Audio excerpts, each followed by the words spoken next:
Dear Esther, the morning after I was washed ashore, salt in my ears, sand in my mouth, and the waves always at my ankles, I felt as though everything had conspired to this one last shipwreck. I remembered nothing but water, stones in my belly and my shoes, threatening to drag me under to where only the most listless of creatures swim.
When you were born, your mother told me, a hush fell over the delivery room. A great red birthmark covered the left side of your face. No one knew what to say, so you cried to fill the vacuum. I always admired you for that you cried to fill whatever vacuum you found.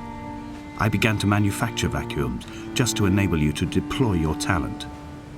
The birthmark faded by the time you were 6 and had gone completely by the time we met, but your fascination with the empty and its cure remained.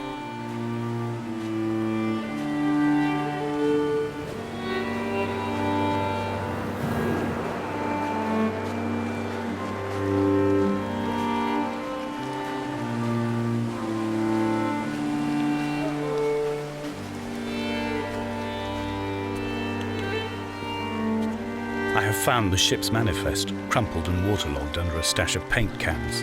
It tells me that along with this present cargo, there was a large quantity of antacid yogurt bound for the European market. It must have washed out to sea. God knows there are no longer gulls or goats here to eat it.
A wonderful sight.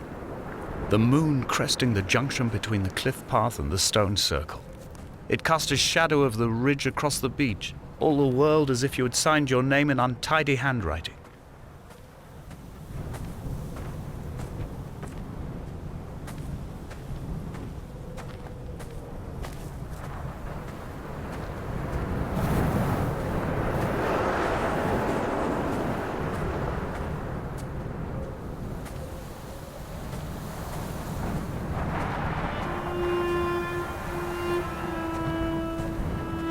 When someone had died or was dying, or was so ill they gave up what little hope they could sacrifice, they cut parallel lines into the cliff, exposing the white chalk beneath.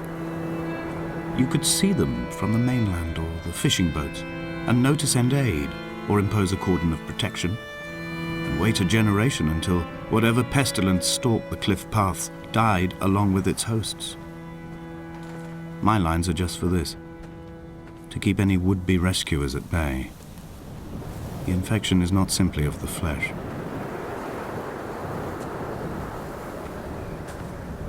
I quote directly, "A motley lot with little to recommend them. I have now spent 3 days in their company. That is, I fear, enough for any man not born amongst them. Despite their tedious inclination to quote scripture, they seem to me the most God-forsaken of all the inhabitants of the outer isles. Indeed, in this case, the very gravity of that term, forsaken by God, seems to find its very apex. It appears to me that Donnelly, too, found those who wander this shoreline to be adrift from any chance of redemption. Did he include himself in that, I wonder?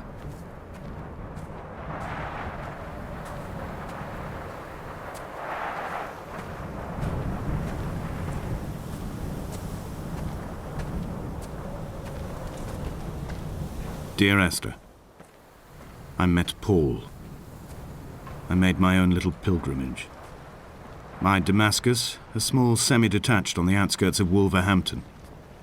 We drank coffee in his kitchen and tried to connect to one another. Although he knew I hadn't come in search of an apology, reason or retribution, he still spiraled in panic, thrown high and lucid by his own dented bonnet. Responsibility had made him old.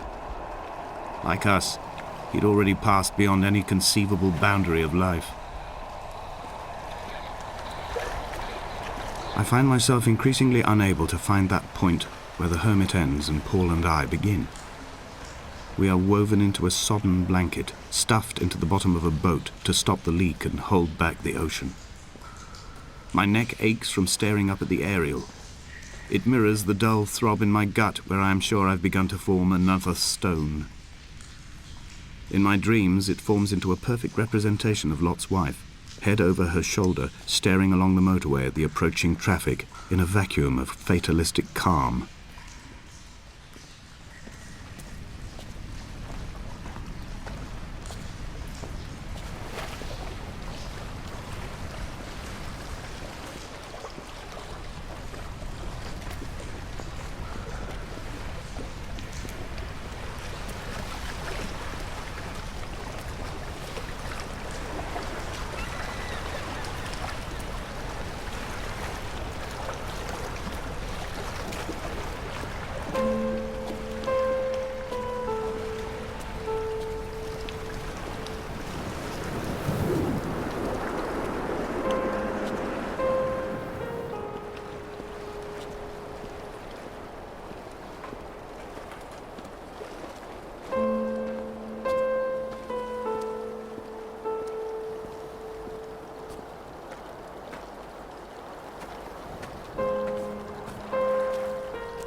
I dreamt I stood in the center of the sun, and the solar radiation cooked my heart from the inside.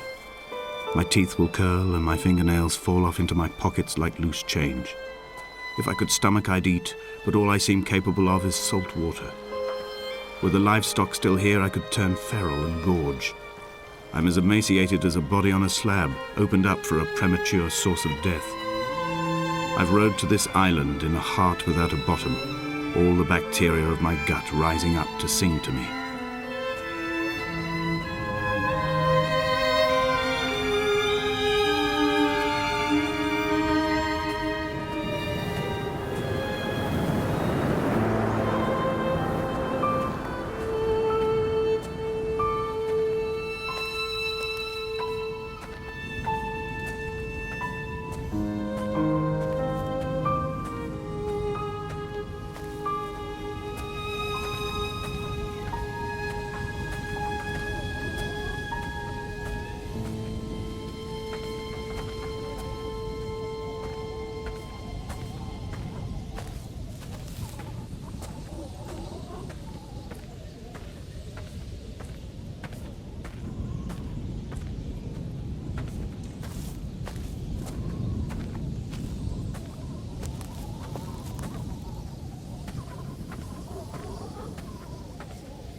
Dear Esther, I have now driven the stretch of the M5 between Exeter and Bristol over 21 times.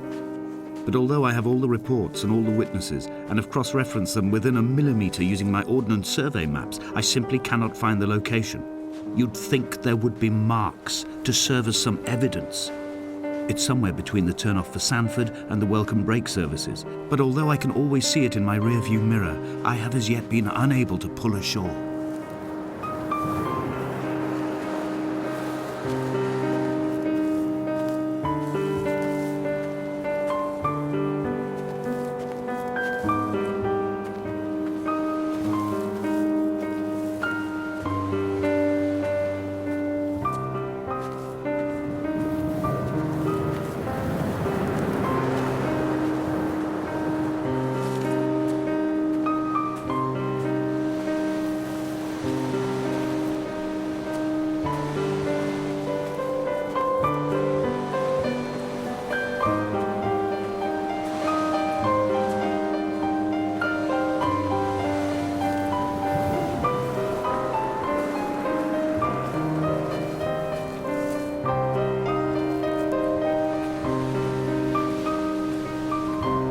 It's only at night that this place makes any sluggish effort at life.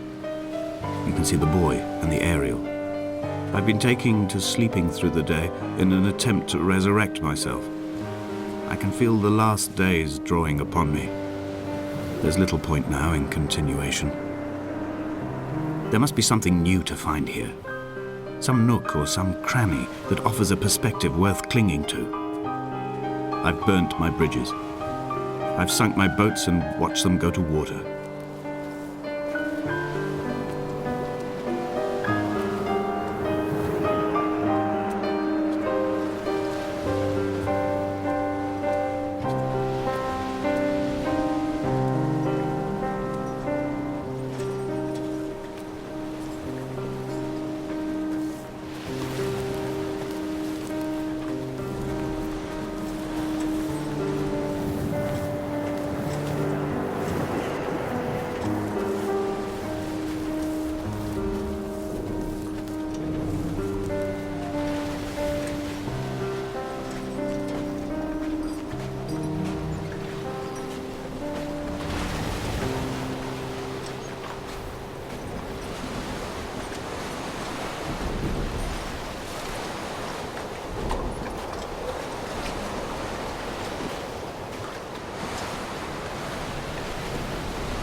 There must be a hole in the bottom of the boat.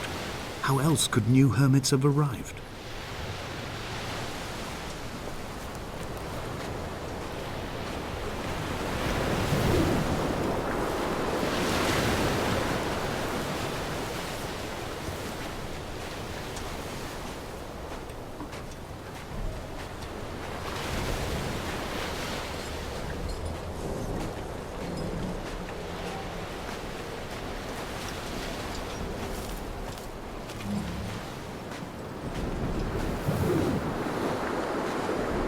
I had kidney stones and you visited me in the hospital. After the operation, when I was still half submerged in anesthetic, your outline and your speech both blurred. Now my stones have grown into an island and made their escape, and you have been rendered opaque by the car of a drunk.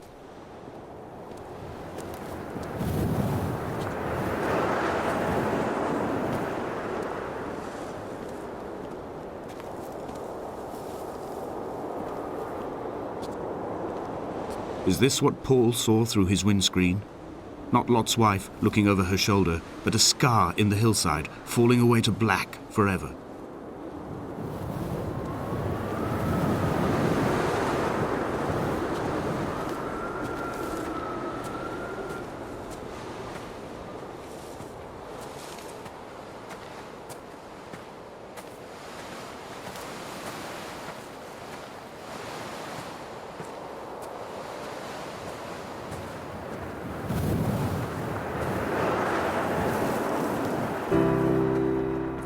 Begun to climb, away from the sea and towards the center. It is a straight line to the summit, where the evening begins to coil around the aerial and squeeze the signals into early silence. The bothy squats against the mount to avoid the gaze of the aerial. I too will creep under the island like an animal and approach it from the northern shore.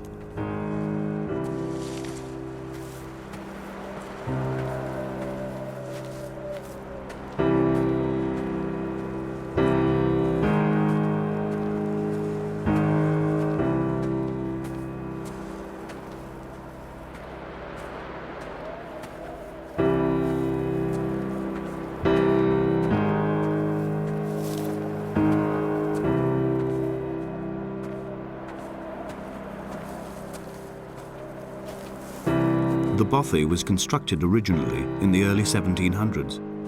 By then, shepherding had formalized into a career. The first habitual shepherd was a man called Jakobsen, from a lineage of migratory Scandinavians. He was not considered a man of breeding by the mainlanders. He came here every summer whilst building the bothy, hoping eventually that becoming a man of property would secure him a wife and a lineage. Donnelly records that it did not work. He caught some disease from his malcontented goats and died 2 years after completing it. There was no one to carve white lines into the cliff for him either.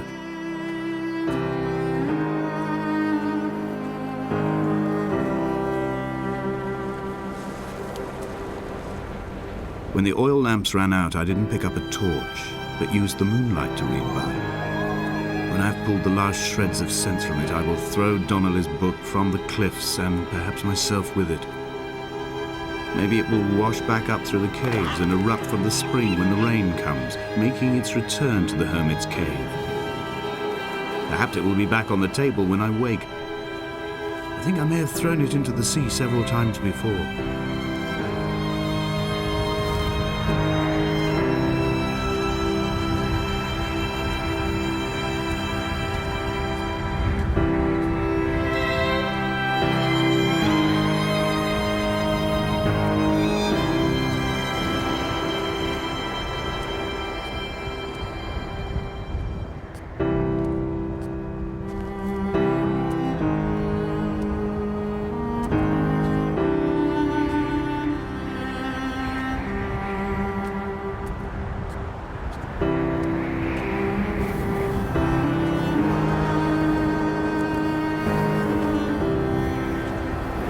In a footnote, the editor comments that at this point, Donnelly was going insane as syphilis tore through his system like a drunk driver.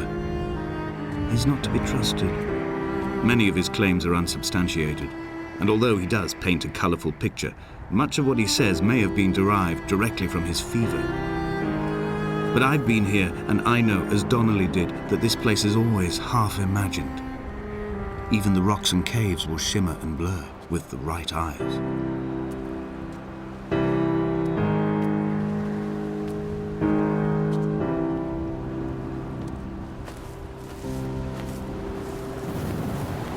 They found Jakobsen in early spring.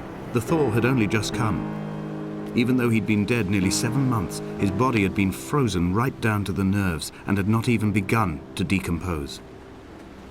All around him small flowers were reaching for the weak sun. The goats had adjusted happily to life without a shepherd and were grazing freely about the valley. Donnelly reports they hurled the body in fear and disgust down the shaft, but I cannot corroborate this story.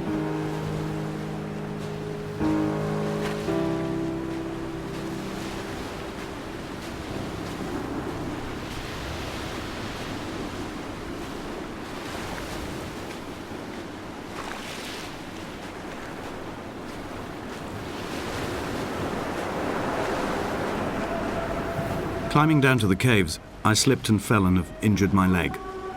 I think the femur is broken. It is clearly infected.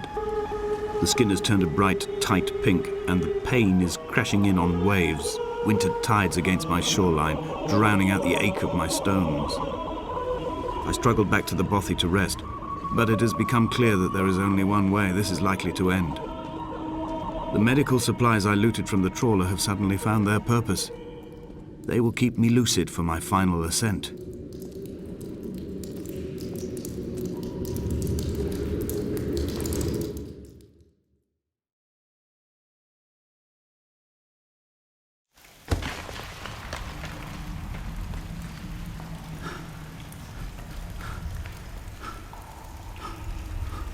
Did Jakobsen crawl this far?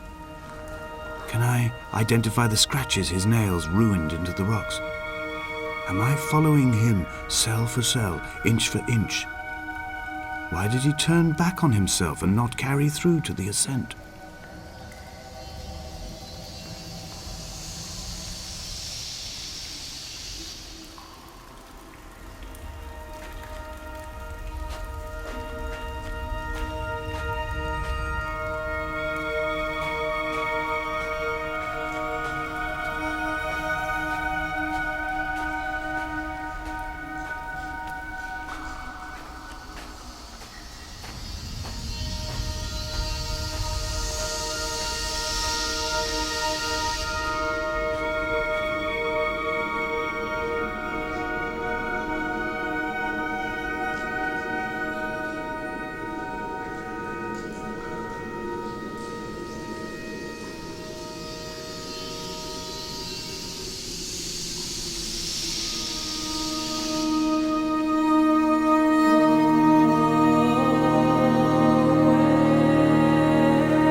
It was as if someone had taken the car and shaken it like a cocktail.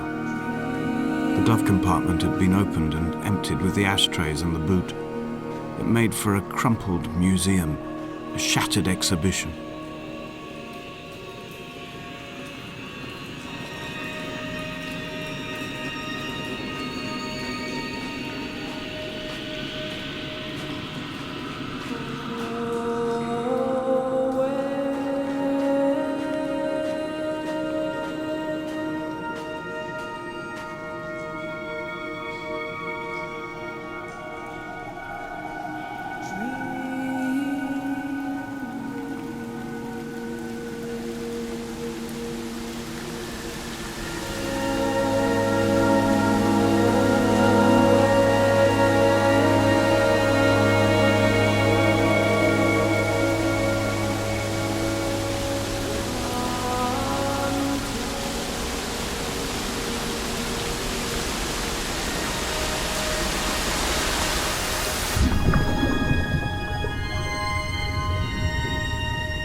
I am traveling through my own body, following the line of infection from the shattered femur towards the heart.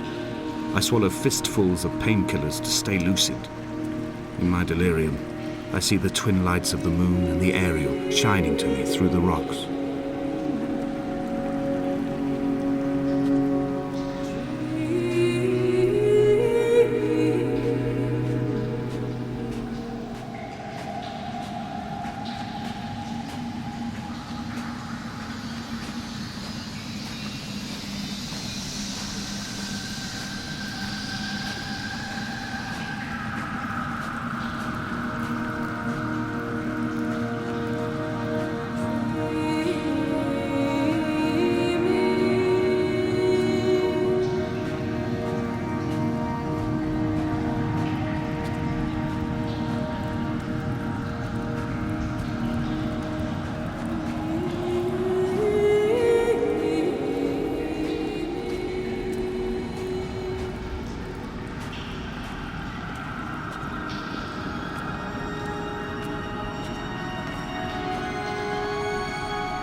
This cannot be the shaft they threw the goats into.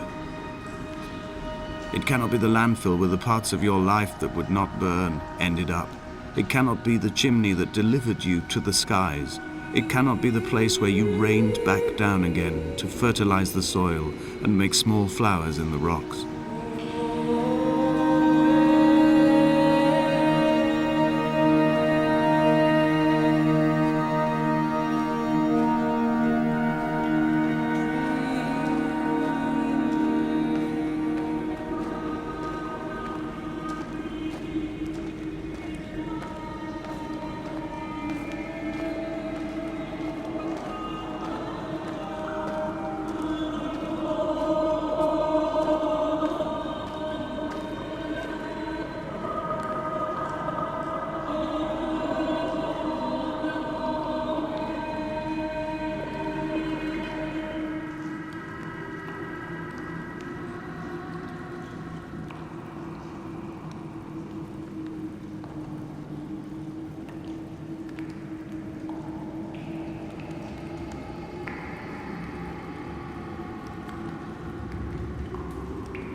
over the Sanford Junction, headlights in your retinas. Donnelly drove a grey hatchback without a bottom. All the creatures of the tarmac rose to sing to him. All manner of symbols crudely scrawled across the cliff face of my unrest. My life reduced to an electrical diagram. All my gulls have taken flight. They will no longer roost on these outcrops. The lure of the moon over the Sanford Junction is too strong.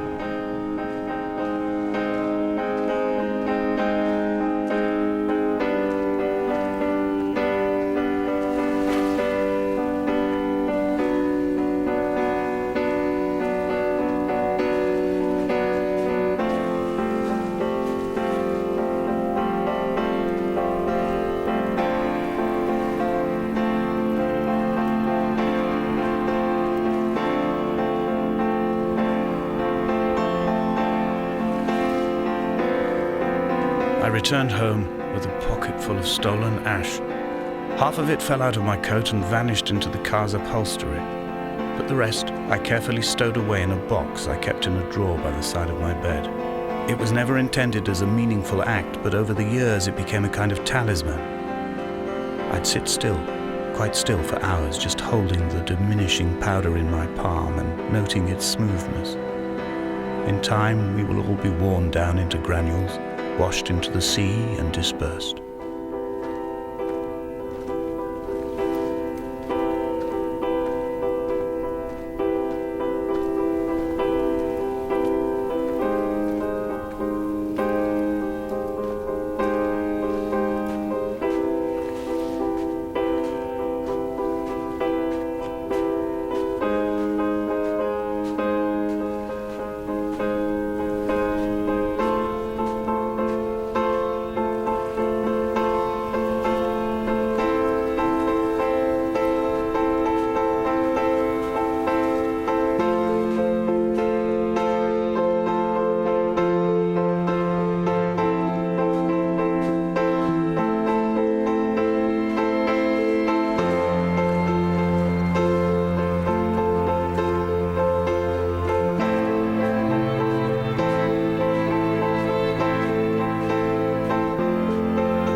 There were chemical diagrams on the mug he gave me coffee in, sticky at the handle where his hands shook. He worked for a pharmaceutical company with an office based on the outskirts of Wolverhampton. He'd been travelling back from a sales conference in Exeter, forming a strategic vision for the peddling of antacid yogurt to the European market. You could trace the connections with your finger, join the dots, and whole new compounds would be summoned into activity.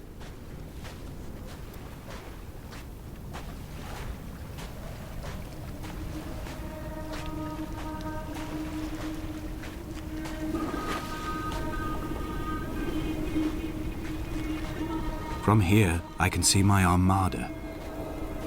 I collected all the letters I'd ever meant to send to you, if I'd have ever made it to the mainland, but had instead collected at the bottom of my rucksack, and I spread them out along the lost beach. Then I took each and every one, and I folded them into boats. I folded you into the creases, and then, as the sun was setting, I set the fleet to sail. Shattered into 21 pieces, I consigned you to the Atlantic, and I sat here until I'd watched all of you sink.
When Paul keeled over dead on the road to Damascus, they resuscitated him by hitting him in the chest with stones gathered by the roadside. He was lifeless for 21 minutes, certainly long enough for the oxygen levels in his brain to have decreased and caused hallucinations and delusions of transcendence. I'm running out of painkillers, and the moon has become almost unbearably bright.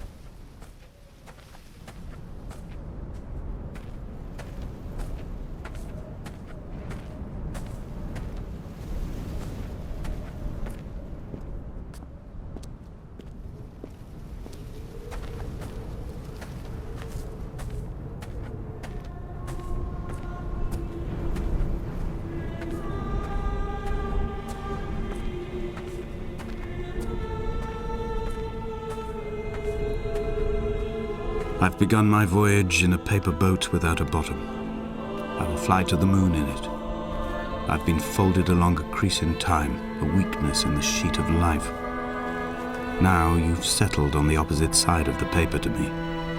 I can see your traces in the ink that soaks through the fiber, the pulped vegetation. When we become waterlogged and the cage disintegrates, we will intermingle. When this paper aeroplane leaves the cliff edge and carves parallel vapor trails in the dark, we will come together.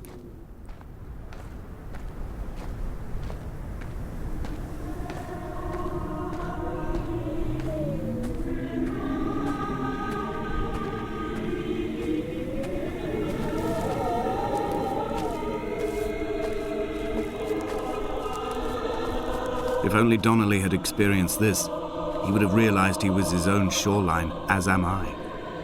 Just as I am becoming this island, so he became his syphilis, retreating into the burning synapses, the stones, the infection.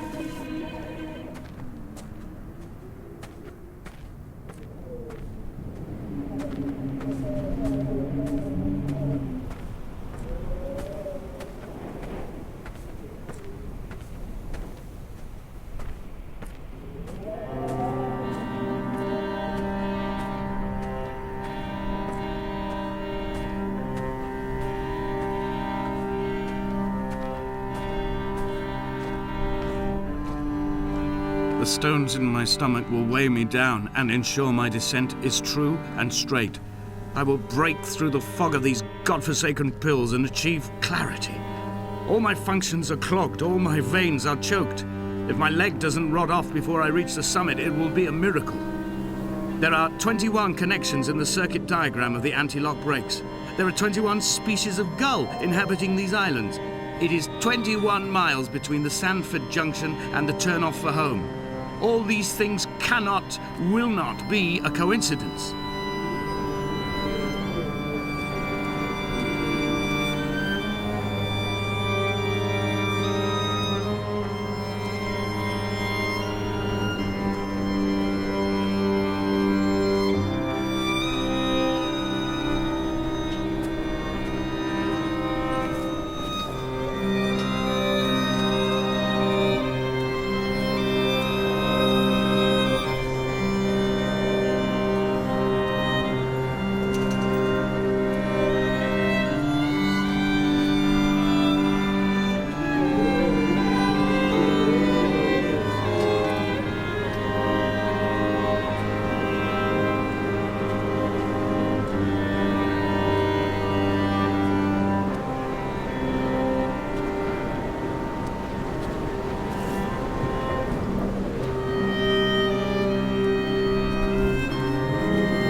Dredged these waters for the bones of the hermit, for the traces of Donnelly, for any sign of Jakobsen's flock, for the empty bottle that would incriminate him. I have scoured this stretch of motorway 21 times, attempting to recreate his trajectory, the point when his heart stopped dead and all he saw was the moon over the Sandford Junction. He was not drunk, Esther. He was not drunk at all, and it was not his fault. It was the converging lines that doomed him. This is not a recorded natural condition. The gulls do not fly so low over the motorway and cause him to swerve. The paint scored away from his car in lines like an infection, making directly for the heart.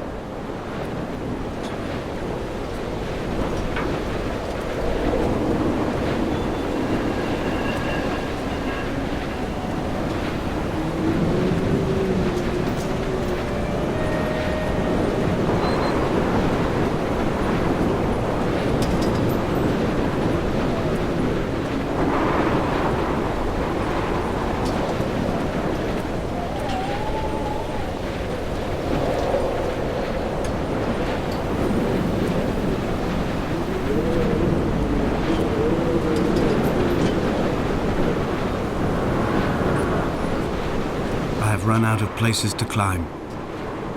I will abandon this body and take to the air.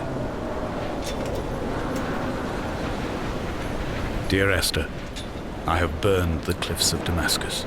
I have drunk deep of it.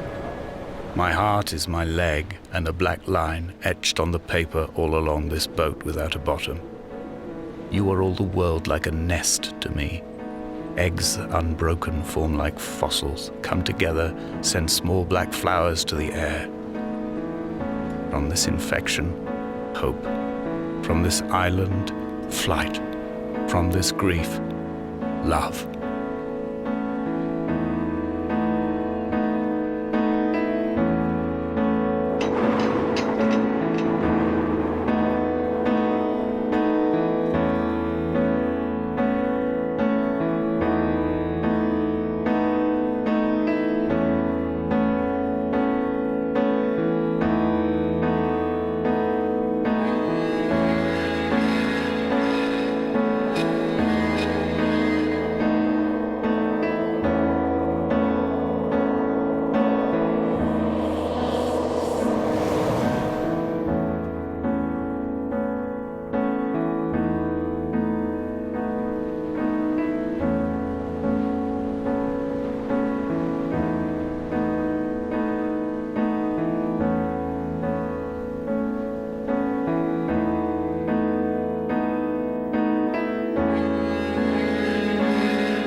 Come back.